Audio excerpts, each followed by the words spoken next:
La violence qui est montée d'un cran, la tension qui est montée d'un cran dans ce rassemblement. Il faut dire qu'il y avait des individus extrêmement violents, perturbateurs, en tout cas ceux qui font face directement au CRS sur l'avenue des Champs-Élysées. Parmi ces centaines de manifestants, on a pu les voir lancer des projectiles, des planches de bois sur les CRS, également des pavés, des barrières de travaux. On est à l'angle de l'avenue Franklin-Roosevelt et de l'avenue Champs-Élysées. Il y a un square notamment avec des travaux. Ils ont pu récupérer donc ces barrières pour les lancer sur les forces de l'ordre.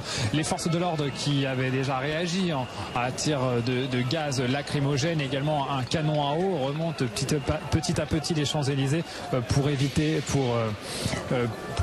évacuer l'avenue des manifestants. Beaucoup de gaz lacrymogène, de fumigène pour tenter de repousser la foule. Mais on a pu voir en effet des individus cagoulés, certains même sans gilet jaune, bien équipés et manifestement déterminés à en découdre avec les forces de l'ordre, toujours avec la volonté de forcer ce barrage en bas des Champs-Élysées qui bloque l'accès à la place de la Concorde. La place de la Concorde qui, on rappelle, fait partie de ce périmètre interdit aux manifestants, tout comme l'avenue du Faubourg Saint-Honoré, là où se trouve l'entrée du palais présidentiel, parce que c'est bien l'Élysée que visent les manifestants. Ils souhaitent s'approcher au plus près de ce lieu de pouvoir. C'est symbolique, ils souhaitent rester là toute la journée, faire pression sur l'exécutif, montrer cette image de gilets jaunes qui sont très importants. Ici, difficile de vous donner un chiffre, mais ils sont largement plusieurs centaines, montrer qu'ils ne lâchent rien face au président de la République, et les CRS qui ont petit à petit laissé le champ libre sur les Champs-Élysées, c'est-à-dire que les gilets jaunes qui étaient d'abord coincés lorsqu'ils ont convergé en haut de l'avenue des Champs-Élysées, tout près de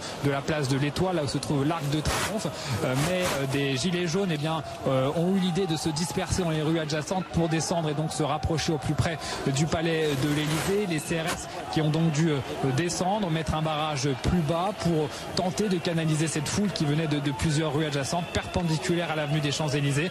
Et donc cette tension qui est montée, et les CRS qui ont commencé à charger un peu pour reprendre du terrain, pour repousser un peu plus les manifestants plus haut sur les Champs-Élysées, et qui bloquent toujours les rues alentours pour diviser les gilets jaunes, pour qu'il n'y ait pas qu'un seul groupe important qui leur fasse face. Les gilets jaunes qui se trouvent tout de même à quelques dizaines de mètres du palais de l'Élysée, mais palais de l'Élysée qui est pour l'heure complètement bouclé par des CRS et des gendarmes mobiles.